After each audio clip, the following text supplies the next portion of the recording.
All right, let's do it. First of all, fucking hell. I think we both said fuck so many times during the concert because we just do not have the vocab or adjectives to describe what was happening. Yeah, I'll say so, yeah. What concert? Maybe give a bit context first. Yeah. I mean, it's going to be in the title anyway. Ah, shit, okay, yeah, true. It's like you don't have to like click, hi guys. It's like, Welcome back to my channel today. Yeah, it's like imagine someone do a cooking video. The recipe is like Today is the cooking video. yeah, Like, making matcha cookies, and then he go in, he's like, hi, he give like 30 seconds introduction on matcha cookies. Like, fuck, we know, man. It's from the fucking title. That's why I clicked on it. that's fair. Anyway, all right. First question: how was the concert/experience for you? I think, yeah, exactly like you said, concert/experience, because that's a really good word to put it. I didn't feel like a concert, felt more like a trip, like experience wise, because I think usually concert you hear, you listen, but you realize it's a performance. But like when you're in there, as in the venue yesterday, like it's like every part, like 360, everything around you becomes part of the concert. Yeah. So it's like the reaction and just the lighting itself. It's not one song by one song. It feels more like a 2-hour song in that sense, if that makes sense. They don't feel separate, like each song. None of the songs felt separated at all, and I think that immediately is the perfect segue to like what I felt like talking, which is the transitions were insane. Like the transitions between songs are not sounds that I've heard before. As in like this is not some, like stop and play Spotify playlist. Yeah. Like one song stop, second song stop, third song stop. But it's like the whole thing felt like it was never ending. And some parts, typical Tame Impala where it was like very laggy, it was very glitchy, and it felt like, man, it was actually borderline uncomfortable. Yeah. And I felt like I was so paranoid. Too long. Like, yeah, he really dragged out his foreplay Yeah. non-stop. Yeah. Crazy, but it really felt like a roller coaster ride, to be honest. Like you go in, you sit, and then you can only finish when it's ending. Because you're just you like can't taken on a leave trip. in that sense. Yeah. Borderline a bit uncomfortable, but at the same time, in general, and that's what they're going for, right? Like a bit like teasing in that sense. And yeah, I think I want to tell you at times, like it felt like that. I realized like the kid in front of me is underage. I was like, maybe not too, I think what really surprised me / us Yeah. was sort of like the people who attended. There were definitely middle / high school kids, and there were like old people. Yeah. Parents. Fair, good on them. But at the same time, To a Tame Impala concert. like, I feel like I can't fully relax in that sense because I'll be a bit mindful. There's like kids around us and there's parents like yeah. In front of us, And next parents. to us, Next to us, parents. literally surround. Yeah. Yeah, and then there's that small Asian kid. I with his know, father. yeah. The small was- Asian kid probably looks like 12 or something. Yeah, I was surprised. I was like, wait, you're here for Tame Impala? Yeah. Bro?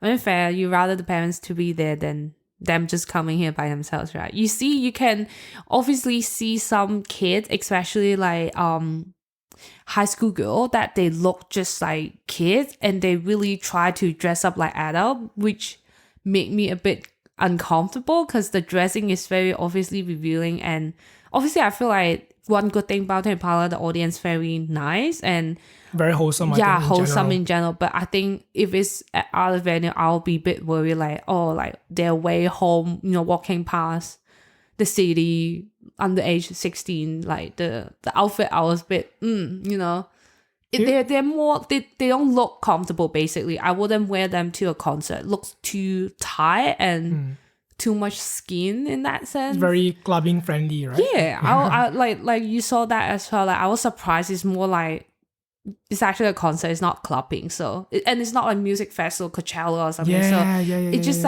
like you can tell like they dance and then they have to like pull their skirt a bit because it's too short my and God. tight. Yeah, Then yeah. That was very uncomfortable. I'm just kind of like I wouldn't be wearing that to a concert. And like you should be feeling comfortable, not to like look attractive. And Just worry about when you turn 18. Maybe not when you're 16. Not too many nice people out there. But yeah.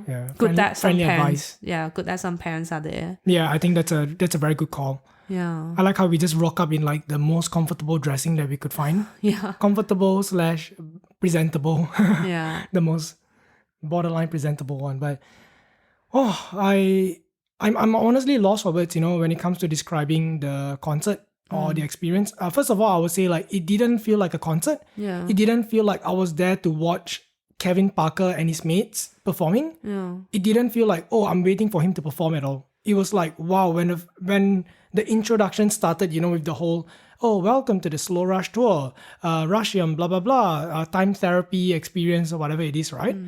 I was immediately sucked into it and I was so immersed for the entire trip. Can you describe how the intro was like that made you feel that way? How was it like? Is it just a normal video?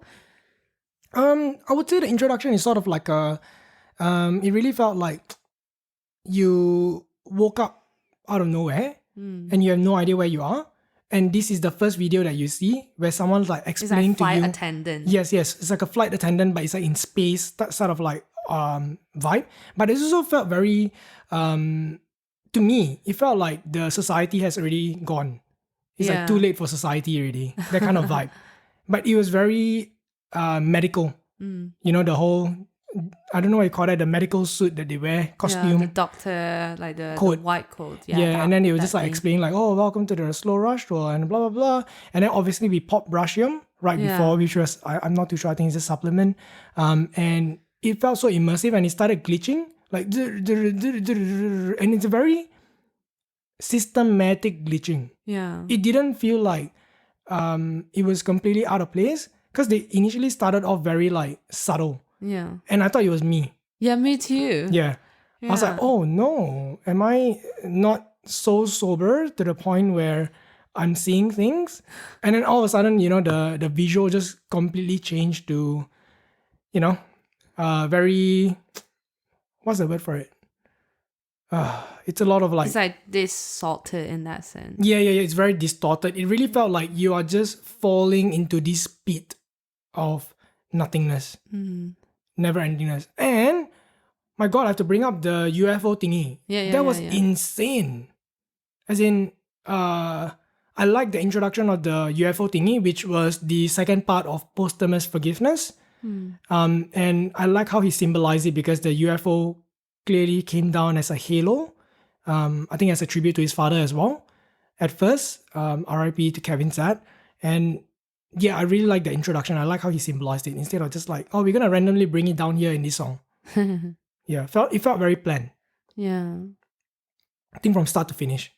Everything planned, like... 100%. What stood out to you though?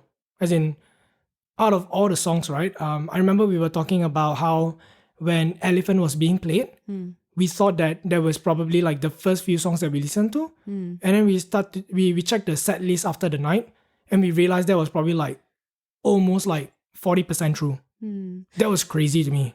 I think the thing is that like you mentioned, it doesn't feel like Spotify. It's more like, how like YouTube playlists, sometimes they would make the transition for you, that type of playlist. So it's like when you're there, you don't realize it's one song after another song because they all like they're like blend together. So you probably don't realize that, oh shit, like he has already played 3 songs because like he packed it into like it's one long song in that sense. So it's like you don't even realize that halfway it's like, oh shit, it's been an hour already. So I guess it's good in a way, like seamless, and that's why it doesn't feel like a concert. It's not like different concept one by one song by one. So it's like next song is not like that. So it's the whole thing like there was no introduction, nothing. Yeah. No breaks in like between. Once we start, that's it. You're coming into this journey with us all the way to the end. Yeah. It's just exactly like roller coaster. The moment you get on, you can't leave, and it's just like all the way up and then all the way down. It's not like separate in that sense. So I think it's just very consistent in that sense, and yeah, crazy. I think the transitions as well. It's quite funny because some of the transitions were longer than some of the songs. Yeah, I know. But the transitions was so glitchy, so laggy, and at the same time, it felt right because, like you mentioned, I really like the word seamless, where one song transitioning to the other song, it didn't feel like there was any gaps. it felt like, wow, this is part of the song. Yeah. And out of nowhere, you're just into the next song. Yeah. And I'm like, oh shit, I didn't know he could transition these two songs like that. Imagine the amount of planning he did for everything. Because I was telling you, like, the first 5 songs in, I wasn't even paying attention to the actual songs. I think I was so paranoid. So I was like, I don't know why. I think my brain was like running like a little hamster in the wheel. So I was looking at it, but my eyes is like, holy shit. I was like, that's so many lights. And then I start thinking like, how many lights did they buy? That I was like, how they decide the number of light? Why is it not a bit shorter? How is it longer? That I was like, and they have different light. One is more like the wider one. Yeah, it's spread out. So when you look at it directly, it's like a plane of color. Some they're more like laser lights, so It's they're like pointing. just one. Oh, they're sorry. pointing toward us, like the audience, like kind of like light show in that sense. Yes. That's why I was like, how they build it. Then at the same time, I was thinking how like the visual video they play. You know how sometimes like kind of like watercolor, how the color spread in that sense. And I was just thinking like, oh, how did they program that? Because it follows the beat, like the bass. So it's like it looks like some color liquid, but at the same time, it get intense when the song becomes a bit faster. Yes. So I was just thinking like, obviously it's not something you can manually paint it. So my brain was just like, how did they program that? I was like, it's just like, I think the first 5 songs, I wasn't enjoying the show yet. I was more like technically, I was like, how did they even execute that? Like, I was very curious the whole because it time. looks so fluid at the same time, looks so planned. How do you plan so much that it looks so like just flowy? And I mean, definitely these things are quite predetermined, right? Meaning it's already set up before the performance. Not like, someone on the go live just like smashing buttons and having lights. But the fact that you need to memorize from start to finish with all the transitions that you have. And to know like the transitions are not like with lyrics, it's all like how many times you're going to listen to tung, tung, tung, and then you how know do you when tell? to And then but I mean, at the same time, they definitely have the cue, like the earphones, but I guess okay, so. go, kind of like that. Oh, but it was crazy, man. Yeah. But yes, back to the question, like, no. Speaking of visuals as well, one thing that I was really impressed, obviously, we saw on social media for previous Tame Impala concerts with the confetti, like how the colorful confetti just like exploded and just like keep dropping on the general admission zone, right? The standing zone. And I had no idea and I could not predict for the life of me that the confetti had practical usage. Because what the fuck? What? When the confetti were exploding and it was just like dropping from the top of the sky all the way down to the floor, right? Yeah. And then they started using the laser pointers. Like I don't know how many of them, like hundreds of them, just like became like sparkling, like glitter. Yeah, it felt like the whole stadium was just glittery. Yeah, I know. I think it was the very first time in my life I went to a concert. I feel like I can comment that I've been to quite a lot of concerts, but it's the first time in my life that I was like, wow, that looks like magic. Like my brain just like, I felt I went to Disneyland or something. Like the first time seeing firework kind of feelings, and it just saw the color, everything, and yeah, it looks borderline heaven. Yeah. I felt like like you said, it felt like an young adult version of a Disneyland. Where I was just so euphoric the whole time. I would probably say that was the most significant euphoric memory / moment of my life for the longest time that I can remember. Yeah, visually very satisfied, aesthetic, everything. Sensory overloaded, insane, I'll be honest. I was very sensory overloaded, not in a bad way. I had to regulate myself here and there, but other than that, I was just enjoying the entire trip. But wait, you were saying something just now. Shit. Did you mention visual or something? What did you say? And then I just stopped you out of nowhere. I don't remember what I said. Oh my gosh. We are both we have short-term memory issues, man. I'll be honest. Disneyland. We were saying the confetti. So yeah, confetti, Disneyland. But no, it's okay. But I'm moving on as well. So basically, with the whole thing, what was the song that stood out to you? Is there one in the first place? Is there like a moment of the entire night where you're like, wow, this one is the peak? Or I feel like it's a bit difficult, I know. Because the whole thing felt like it's one very... I think it's hard because if you really want me to pick one, I can't. But one thing that I wish it could be a little bit different is New Person, Same Old Mistake. Because that song, I think, is one of my favorite songs from Tame Impala. And compared to other songs, the visual, lighting, the sound effect, everything very intense strong.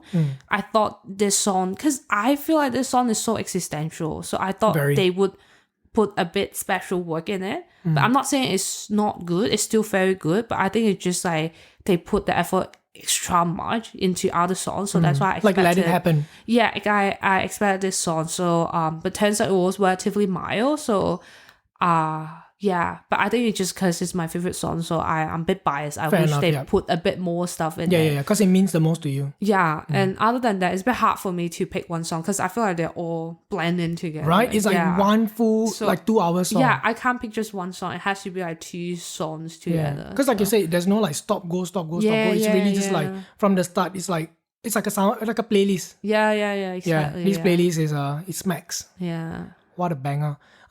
New Person, Same Old Mistake was the finale before the so encore. They tried to, Yeah, so you can definitely tell like it was the final music or whatever, the ending music. I think eventually, to me, it was eventually. Yes. Eventually feels like songs they would play, like say Disneyland when they're about to close, and then just like firework, like and then like you just look at one another, kiss, and then like family hug their kids, kind of shit. Like yes. It kind of gives that feeling. Happy ending. I didn't expect.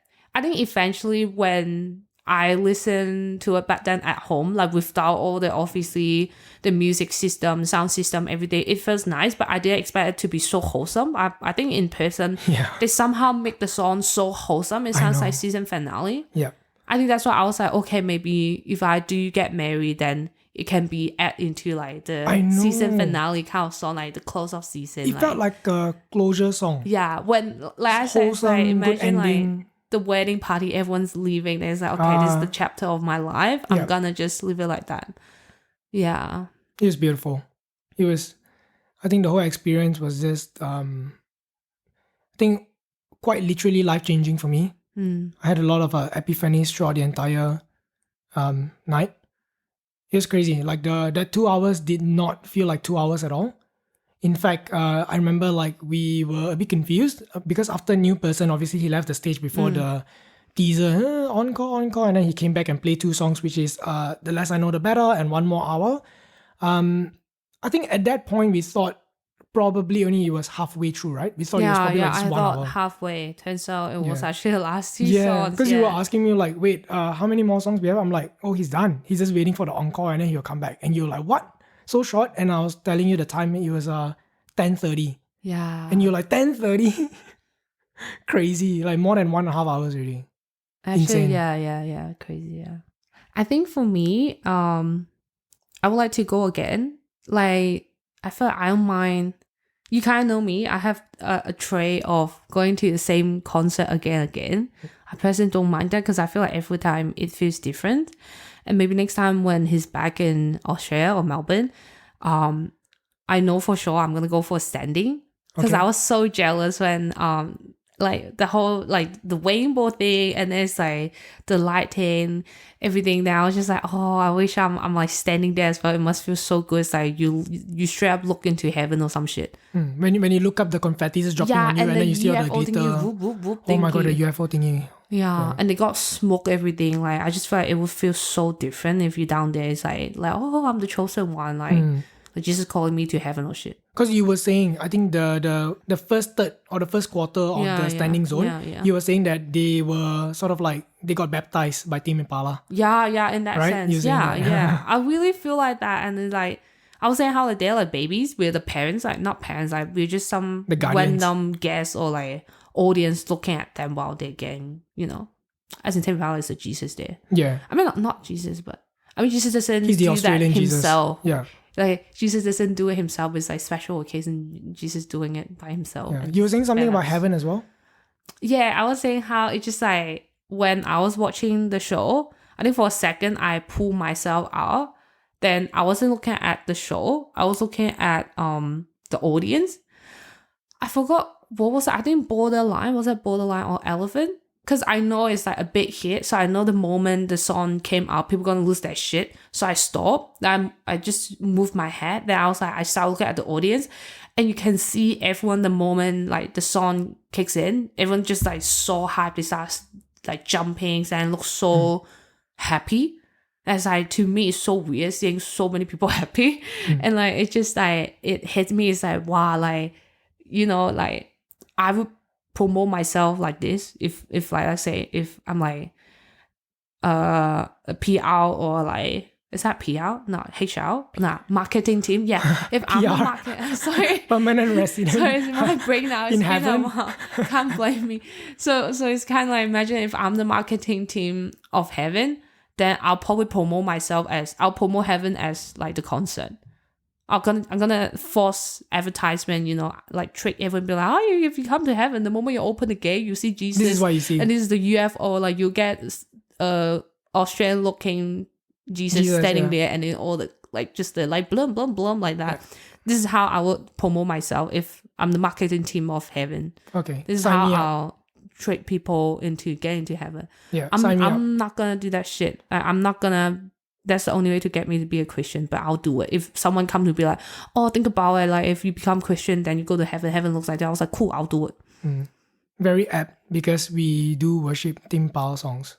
Or at least me, I do worship Tame Impala, so it is very good analogy or metaphor. Yeah. Confused between the two.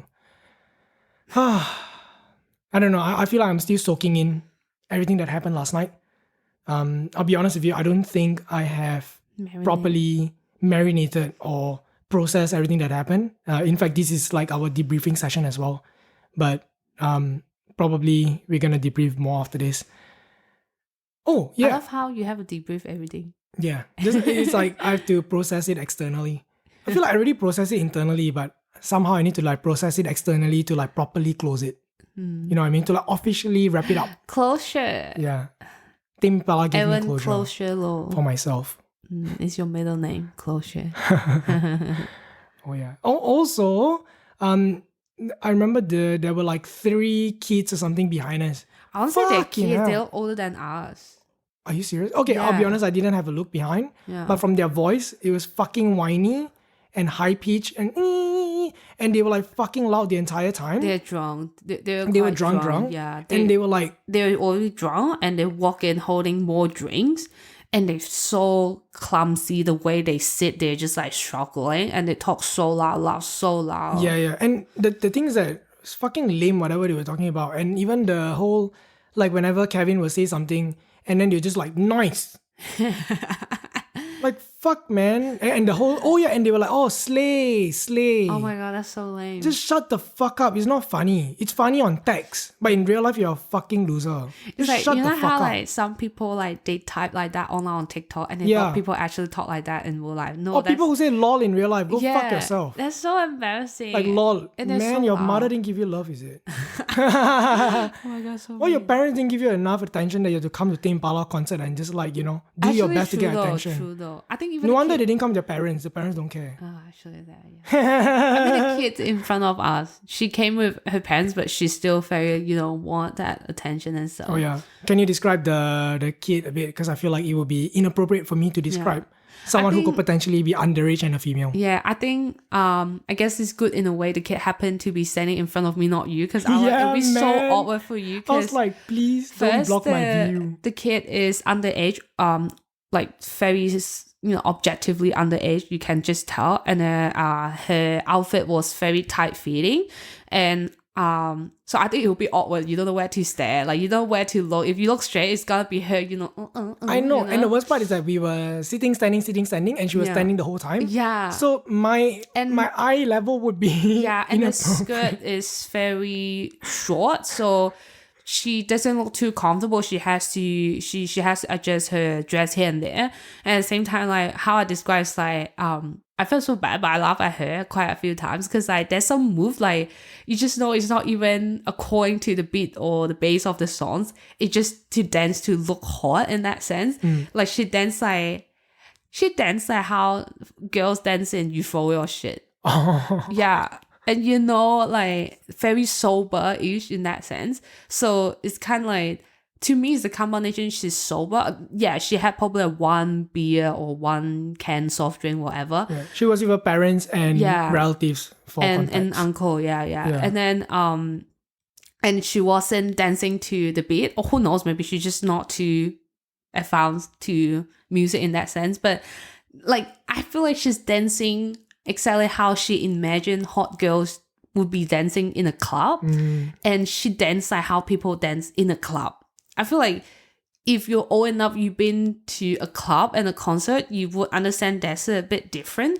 Like in a concert, you listen to the music you enjoy, then you just dance to the beat or whatever. The whole point is not to be attractive. Yeah. Let's say if you're at a club, then maybe yourself, you want to look good and stuff. But the way she danced, I just wish this is not a podcast, it's a video, so I can do some moves to show you. It's the way she moved is so it was like you get what I mean? It's like so many movements. Stop! Don't do body, like she was trying to do like body roll, body wave, something. That was like that's so uncomfortable. Like, it was very like for the lack of a better word, would you say it's sort of like a very like it's like a mate dance? Like mating ritual or some shit. Like it's like a trying to get a guy to meet her. Yeah. It's which like is so weird, how a bird would do it. She's in between her parents, and the way she danced was quite sexy in that sense. I know, and I was like, oh my god, I can't imagine what the parents are thinking the entire time. And you kind of she danced like someone's looking at her, if you get what I mean. So to me, first, it's a bit cringe. I'll be very brutal if she's like an adult, but I think just she's underage, like obviously, so I'm gonna just keep it like it's okay, like just enjoy the show. You can go get busy and be attractive later on. Like at this age of your life, you don't have to be so sexy, you know. You don't have to be sexy at the age of 16 in a Tame Impala concert. And I think the in between your parents as well, for context.